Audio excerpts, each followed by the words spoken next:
Armenia might beat you. So with that, you might join the EU before they do. But you also have a bit of a Russia problem. So Prime Minister, what is holding you back? Nothing is holding us back because we just adopted a law about the start of the process of accession to the European Union. But I'm sorry, first of all, let me express our concern and condemnation connected with Israeli latest action, strike to Iran. And you know, it makes put under question the fragile stability that we have in the region, and we are very concerned. And continuing to that, but in general, you said that we have Russian problem or problem. You have, but you have Russian troops in your territory, which has been a problem for other countries trying to join the EU. And I do want to get to the Israel strike on Iran and Iran's potential response later in the Q&A. So I'm glad you brought that up. So let's bookmark that for talking about in a little bit. But when I was in Yerevan last year, the city was convulsed with the opposition political party having a major Sunday night march through the streets. And so downtown was sort of frozen. And you do have Russian troops on part of your territory. The EU also has energy dependence on Baku, which is a problem. But can you just lay out for the audience some of the things that you're working on to join the EU? I said already that recently we adopted a law in our parliament about the start of the process of the accession Armenia to European Union, and now we have very close cooperation with the European Union. But from the other side, we have no task to cut our relations with Russia, because our foreign policy is balanced and balancing, and that is our strategy. From the other side, you mentioned rallies. You know, I think rallies are very usual thing for any democratic country, because it is very important to know that in Armenia we have reliable mechanism of free and democratic elections to form parliament, government, and Armenian citizens always have opportunity to express their opinion. But it is very important to state that democracy is a strategy for us. And law I just mentioned, it is not only our goal to go and to become a full member of European Union, but it is another impetus for us to continue and implement and widen our democratic reform agenda.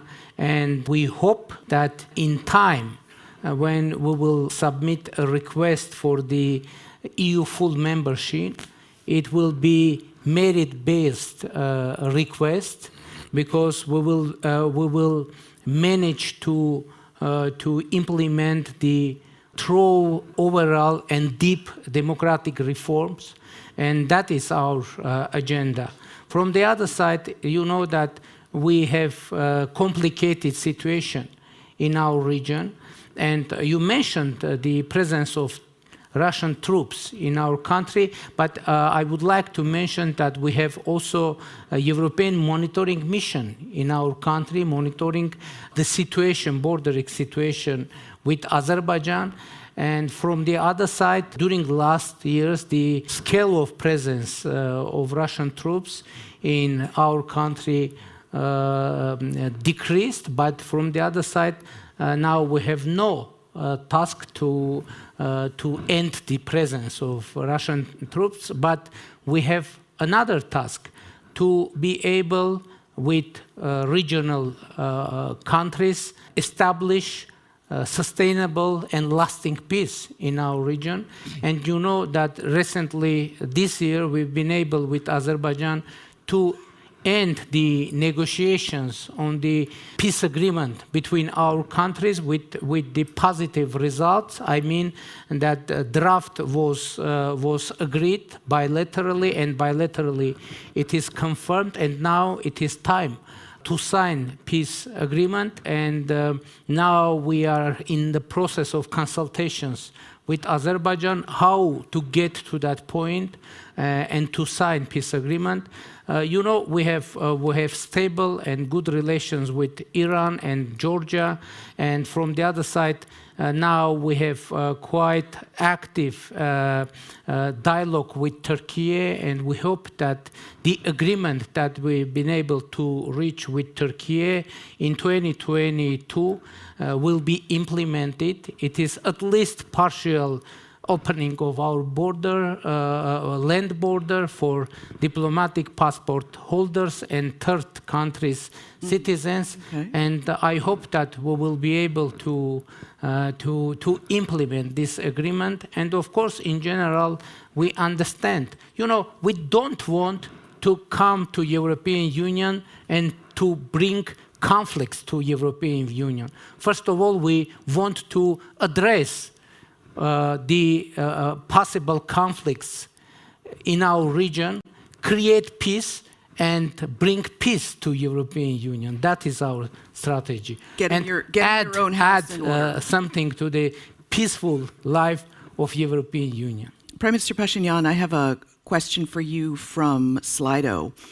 And also just a warning to the audience, in about a minute we're going to turn to you for a couple of questions. So put your hands up and I will probably only get to two, so forgive me in advance. The question is Armenia's path to the EU tied to Georgia's?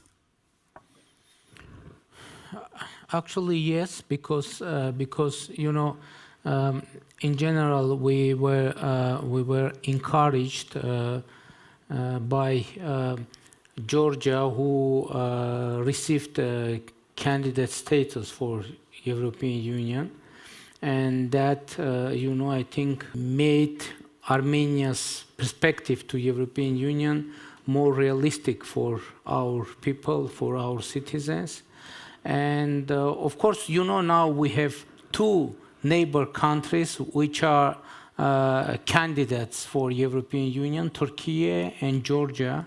And of course, it would be more realistic for Armenia to become member of European Union, having a neighbor, or to be member of European Union together with neighboring country, because that means to have mutual land border with European Union.